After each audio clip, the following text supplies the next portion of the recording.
So I was a narcissist, at least very narcissistic in my teenage years, in my early 20s. I don't know, maybe it's how all of us were when we were young, but I really do believe that I was very narcissistic, at least it could be even NPD, narcissistic personality disorder. I specifically remember the thoughts, the feelings, the state of mind I was, the shame, the protective ego, protective mechanism, the making image stuff, etc. I specifically remember this time because this is the main theme of my life. It was my father's death when I was 22, 23. My father died back then, and from that time, I have this CPTSD like thing that I keep reliving this story to find the answers. What happened in my family? What happened with my father? Why did he die? What has happened? Why I was how could I be so confused that I didn't help him? Uh, so what I figured out that is that I was the narcissistic person and he was the empath in our family. My father was, and it's Father's Day. My father was both like artistic and entrepreneurial, sensitive and tough guy. While he was working, day to day in railroads, he was in addition like trying to build some entrepreneurial thing. So he was like, he bought machines to paint trousers with my mother. They bought machines to paint trousers. They bought. He was trying to make jewelry, with his own hands and selling to jewelry shops. It was like no, some jewelry. He was like going to Germany abroad to sell those VCR recorders, etc., those technical stuff. So he was like very entrepreneurial guy, very sensitive also because he painted beautiful paintings, which I still couldn't paint today.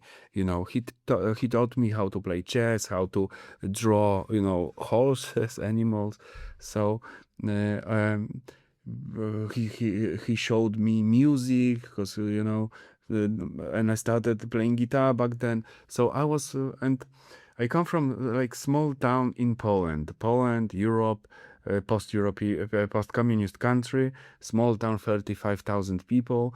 And my family achieved like small town, financial success because finally they opened an accounting firm, small firm for my mother. She was an accountant, also working on railroads, and the laws shifted in Poland, and they opened law firm for my mother, accounting firm for my mother, employed like two people, and it started. So they started earning. This has been a story of millions of empaths, scapegoats, truly good people. As the global movement for narcissistic abuse awareness grows, more empaths are breaking free from toxic, parasitic relationships. We believe this is a change that good souls were waiting for. Our community is dedicated to providing a safe, healing space where survivors can reclaim their power, find support, and truly thrive. Join us free at empathsplanet.com. In the 90s, so we had finally, when the company grew, we had like two cars. I could buy myself like Nike clothes, Nike shoes, new Nike shoes. We could afford holidays, going to skis. So, in the 90s, it was like financial success, not struggling financially, but enjoying, earning money. So, I was like cool kid back then, driving car to the school, being 17, 16, 17. So, I felt like a cool guy, in one of the cool guys in school, in high school. So I believe that I was very narcissistic back then. I was money, but okay. Then I went to studies, to study, computer science. And after 1 year, my father died. When I went to study, he started drinking. They were always, my father and my mother, always fighting, always shouting at each other. And it was like childhood trauma for me because I was always listening what's happening back then, why they are fighting, what's happening, why she's crying, etc. And after I went to studies, after 1 year, my father died and he was left in hospital by me. I am his first son, and I left him in hospital and he died alone. And from that time, I'm reliving this story, trying to find the answers. What has happened in my family? Why my father died? Why I was so ignorant, so arrogant that I didn't help him? Why I left him in hospital? Why my father died alone in hospital? So, mm, and while he gave us everything, he built a beautiful home. When my mother had this accounting firm, he built like another part of the home by his own hands with the help of our neighbor. So he opened the company, and my mother was angry at him that you are doing like another business, another failure. We don't have money for this. But he heard from some neighbor that the laws are changing, and now the accounting firms will be open. Now the government do not care about accounting, and the private companies should take the accounting part. And he opened it against my mother's will. He opened the accounting company. But when the company started to grow, and he employed some people for her, and she had actually the skills, accounting skills, she got on top of the money, and he started drinking. He was ignored. We were like family. The Father's Day, the Men's Day. He never got any present from us. It was like even funny that Women's Day is lots of flowers, and Father's Day nobody remembers. So it was like that. And he died. So from that point, I went when he died, I started drinking intentionally to get into alcohol. I went to therapy. I was on therapy for a year and a half. Then I went into spirituality. I did a lot of fasting processes when I discovered spirituality. I did just Muhen process for becoming Breatharian, 21 days. There's a book for this. It's very crazy. You can lose life with this. But I did also that. I ran marathon. I also tried lots of businesses, like from MLMs to I had my real estate, a small company in capital, bigger city than the small city, and but and now I'm talking about narcissism. I see like this is the answer, probably for many of us. Maybe this is the story of our generation somehow. That the consciousness shift is actually the consciousness about relationships programs. Right now, yes, I have lots of blame towards my mother, for example, that my father was so ignored. He was like the empath of our family, always giving. Like, now I believe that father is like silent giver in our family, silent, you know, helpful. There's a saying that, there is only one person in whole world that wish you to be better than him, and that's your father. That's what I believe about my father. And actually, it's like that. There's only one person in whole world that wants you to be better than him, and that's your father.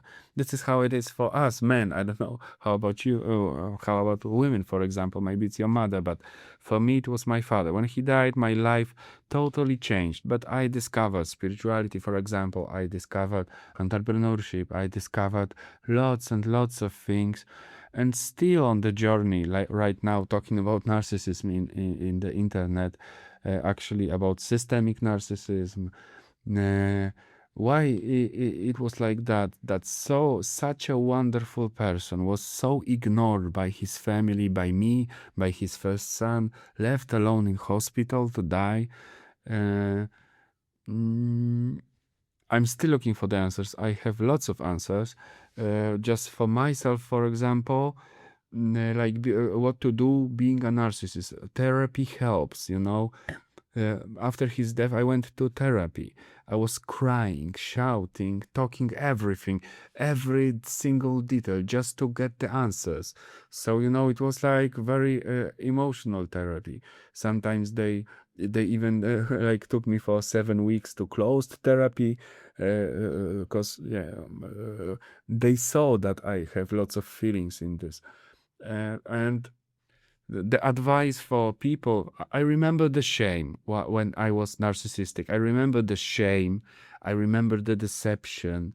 I remember that I admired, for example, men who were, well-rounded, real men. I admired them so much. I knew that I was lacking something, so I was trying to be close to like nice people, to learn from them. But I was very self-conscious, full of shame. I was in a lie. I knew I was lying. One of my girlfriends back then told me, "Hey, Arthur, you are lying."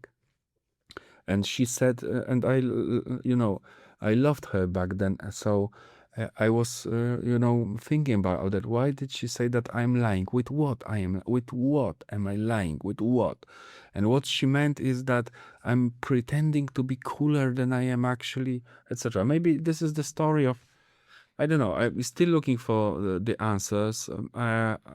I love that the whole world is talking about narcissism because this is the story of my life. I remember, the arguments of my parents because this is like also CPTSD trauma from my childhood. But as I know, all of us, millennials, Gen X, we all have these stories that it was rough back then, and they had like more rigid personalities. So, that's not special. 80% of families is called dysfunctional right now, talking about the past. So, yeah, something is changing. Something is changing, and I believe this is big. Talking about narcissism in terms of politics, spirituality. Also, you also see what's happening in social media.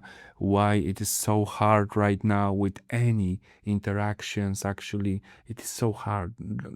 Don't you feel it? It is so hard with any interactions, and it's not the issue with technicality. We have everything. Facebook. You can write anyone on the planet right now, anytime. You can, in the middle of the night, wake up and reach almost anyone on the planet.